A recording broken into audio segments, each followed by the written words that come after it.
This is IGN. Another public domain slasher disaster. This is your IGN review of I Heart Willie by Matt Donato. If you're shocked and appalled by the notion of a slasher movie headlined by a Mickey Mouse lookalike, you must have missed Winnie the Pooh, Blood and Honey, Parts 1 and 2, The Mean One, and Peter Pan's Neverland Nightmare.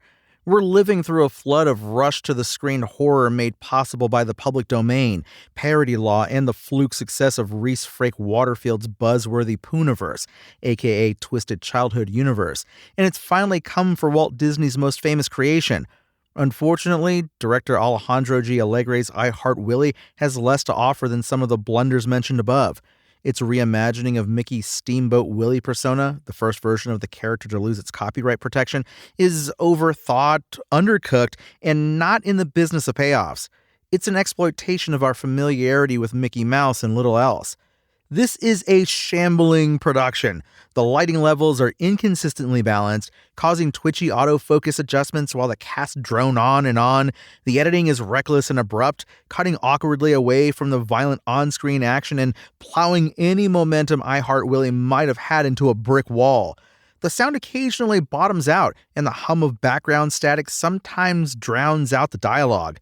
Whereas Winnie the Pooh, Blood and Honey 2 strives to fulfill its audience's expectation for extreme kills and memorable grossness, Alegre can only push so far.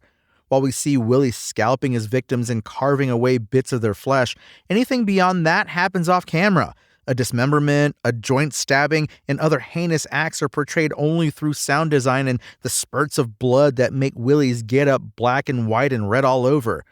I Heart Willie masquerades as a traumatizing tale of fated lovers, but remove its mask and you'll find no real personality beneath. This is neither the first nor the last horror movie to be inspired by Steamboat Willie, but it doesn't do much to stand out from competition that includes David Howard Thornton trading Art the Clown's tiny little hat for a pair of mouse ears aboard the decommissioned ferry owned by Colin Jost and Pete Davidson.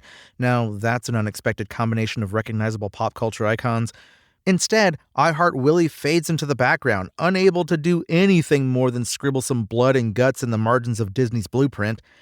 I Heart Willie is a public domain slasher with little to offer, beyond its absurd reimagining of the animated short that introduced Mickey and Minnie Mouse to the world. The fun of dropping their love story into a horror movie is lost to an amateur execution that wastes a few morsels of gooey gore.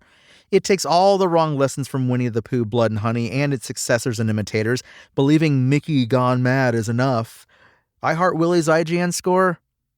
3 out of 10. Thanks for listening to IGN. My name is Tony Jackson, and for the latest updates on I Heart Willie, visit us at IGN.com. Spoken Layer.